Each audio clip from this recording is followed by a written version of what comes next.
اول حاجه بقى زي ما شفتوا كده تشتركوا في القناه وتروحوا مفعلين الجرس وعاملين اشعارات للكل عشان يوصل لكم كل جديد.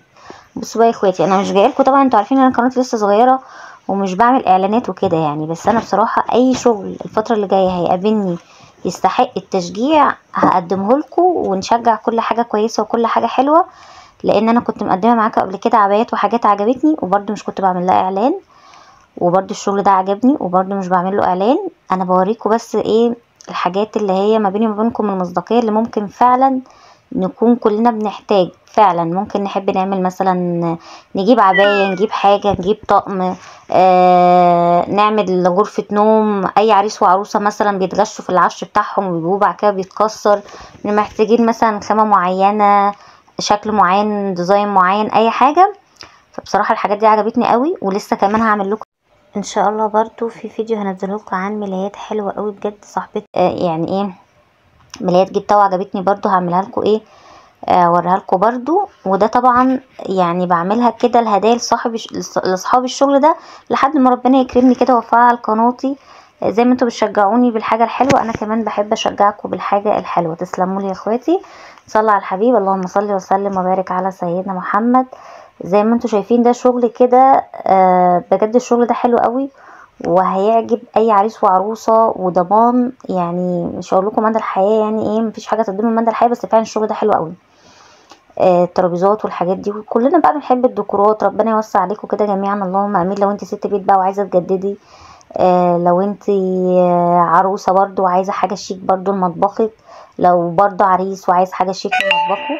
بصوا ده الشغل على الطبيعه، انا جايبه لكم الشغل على الطبيعه من قبل ومن بعد وفي مكان التركيب عشان تبقى قدامكم كل حاجه على الطبيعه. انا عارفه ان في ناس كتير جدا بتتغش في موضوع العفش ده بالذات، وطبعا حصلت معانا كلنا، نجيب الحاجة ويا دوبك نفتكرها اللي هي بقى حاجة حلوة وواو وتعيش معانا العمر كله، وبتتكسر وبتتبهدل وفلوسنا بتروح على الارض. فاي حد بيقابله حاجة كويسة يا ريت يشجعها، لان انا هستفاد وغيري هيستفاد. صرف النظر انا مقدمة الحاجات دي عندي على القناة، كله هيستفاد بالحاجة النظيفة الكويسة، الخامة النظيفة.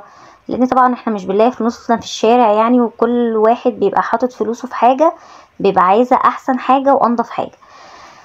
ده مطبخ كده كان معمول زي ما انتوا شايفين، المطبخ ده عند العميل نفسه قبل التجديد. يعني زي ما انتوا شايفين بصراحة حاجة المطبخ دي بتفرق جدا، المطبخ بيفرق في الشقة قوي، بيلم كل حاجة وبيبقى مهندم كده وراحة نفسية تحفة. ربنا يوسع عليكم وعلينا اللهم امين.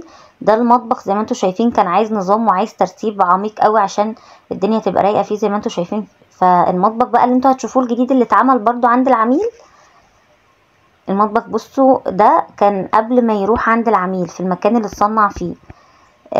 حلو قوي ما شاء الله بجد، والله عجبني قوي. انا حبيت اقدم لكم الحاجات دي يعني ايه فجأة كده عجبتني الحاجات دي.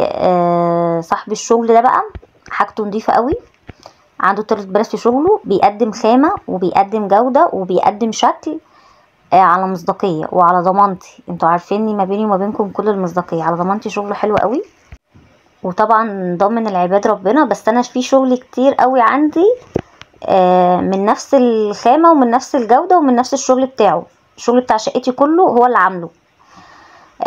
فانا حبيت يعني، انا شفتوا شقتي، انا متجوزة بقالي 10 سنين بجد والله بالله، انا ما في حاجة عندي باظت وصلحتها بأمانة. العفش بتاعي كأنه جديد وانتوا بتشوفوا في الروتينات. فبصراحة هو مش واخد حقه في موضوع الاعلانات ده خالص، لانه شغل ما شاء الله حلو وخامته حلوة جدا. وهو طبعا اللي يفهم اكتر في موضوع الخامة والشغل ده فهو يقدر يتكلم عن شغله اكتر. علشان كده انا هسيب لكم انا كست بيت الخامة والشكل والاستعمال تحفة زي ما انتوا شايفين، خرطوم ومية وبمشي في البيت وبغرق الدنيا بصراحة، ولا دهان بيقع ولا خشب بيتاكل ولا اي حاجة، حاجة الله اكبر عليها بجد. فانا كده كده هسيب لكم اللينك بتاعه بتاع صفحته على الفيسبوك، وهسيب لكم الرقم بتاعه، وانتوا بقى اسالوه على الاسعار واسالوه على الخامه واسالوه على كل حاجه. وان شاء الله برضو هيعمل لكم عروض وهيعمل لكم حاجات حلوه للعرايس، وهيعمل لكم برضو تخفيضات لو انت ست بيت عايزه بقى مطبخ، عايزه ركنه، عايزه اي حاجه.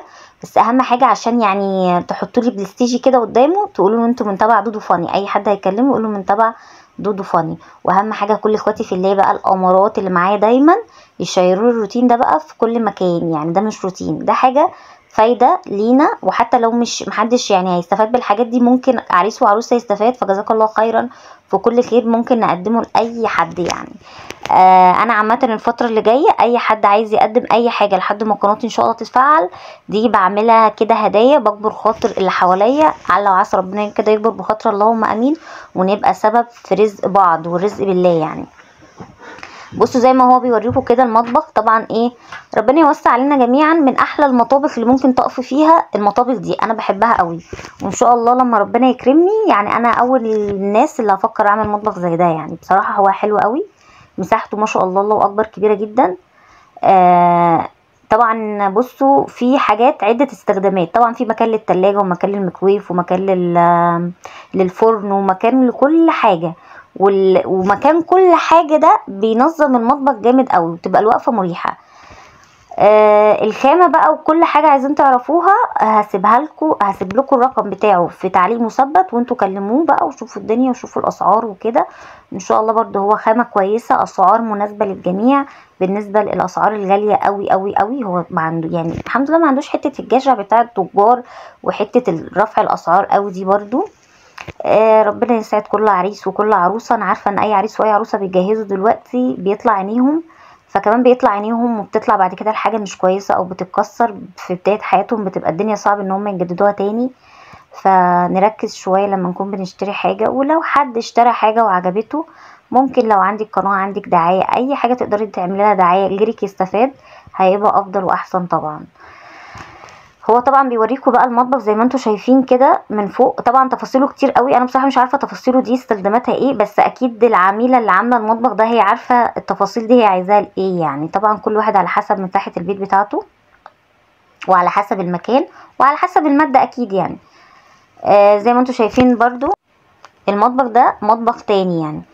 بصوا هو في شغل كتير، بس انا ما حبيتش اطول عليكم الفيديو، فعملته لكم قصير. في شغل كتير هتلاقوه بقى على الصفحه عنده، وشغل كتير هو يعني على حسب بقى الشغل اللي انتوا بتختاروه هو بيعمله يعني. بس ده كذا عميل، فبصراحة انا نقيت الحاجات اللي هي عجباني، وان شاء الله اللي هو ايه ربنا يوسع عليا كده، عجباني وهعملها ان شاء الله. ربنا يوسع عليكم جميعا.